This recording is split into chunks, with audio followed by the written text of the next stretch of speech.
So last week, the challenge was to think about something that you hope for, something that you desire, and to pray about it and to really try to tap into and feel the emotions of what it would feel like to receive that hope, that desire, and to harness those emotions to really see what it feels like.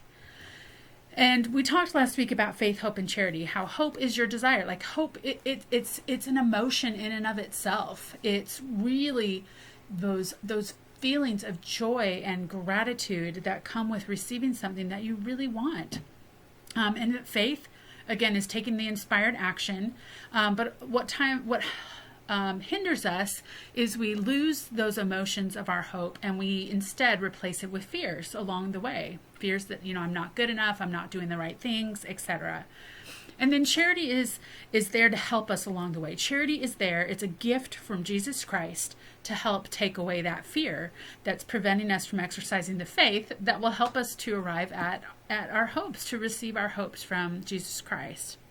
So I want to build on that this week and bring in another concept that's also important, and that's a concept of learning by experience. So here's a quote from Elder David A. Bednar, and he says, "Learning by faith and from experience are two of the central features of the Father's plan of happiness."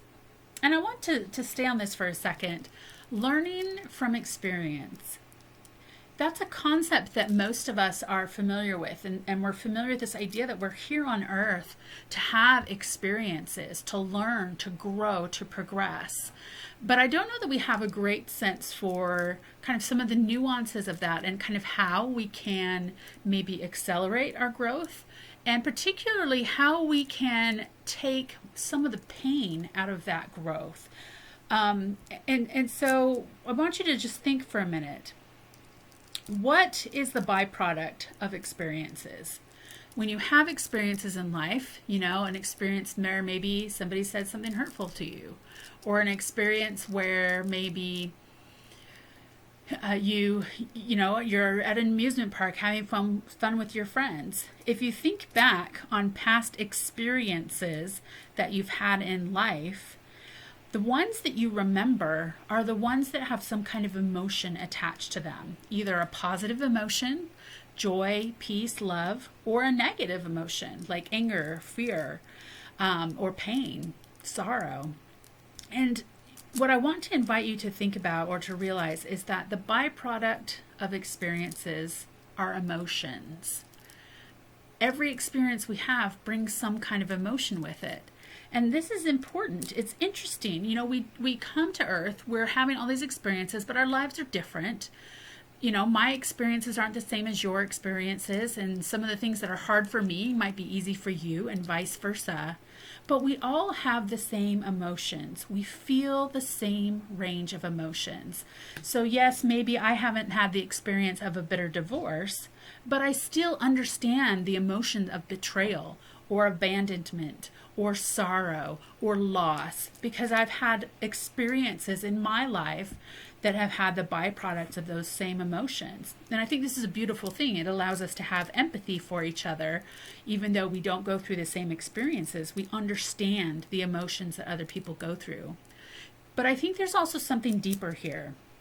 If emotions are the byproduct of experiences, this kind of gives us a key or a clue for how we can maybe more productively work with Jesus Christ on this path of trying to exercise our faith, trying to receive our hopes, that our emotions can help us with this. So for example, if you have a hope of receiving something, maybe you're hoping that your spouse will come into your life, you're single and you're hoping for that. Along the way, there's going to be fears like, oh, I'm not pretty enough, or I'm not smart enough, or, negative beliefs about people. And those fears come up and they prevent us from exercising our faith, because then we're not feeling the joy of receiving the thing that we want to receive. So we can use our emotions then to kind of look and check in with ourselves, to check in with our Father in heaven, to understand where things need to be healed in our lives.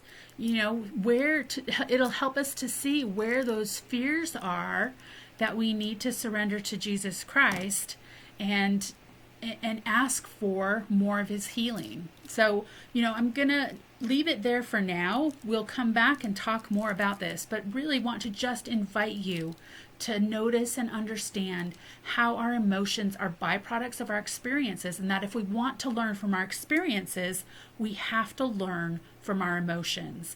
So your challenge this week is to notice. Something's going to make you angry this week.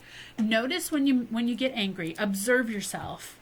And notice how when something makes you angry, that you automatically start thinking about other experiences, either current or in the past, that also make you angry.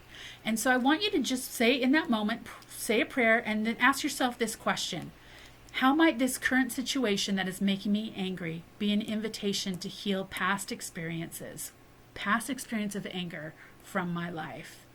And in future talks, we'll talk about ways to do that. But for now, just notice. Notice and ask yourself how the current anger might actually be an invitation to learn from experience, particularly learn how to be healed.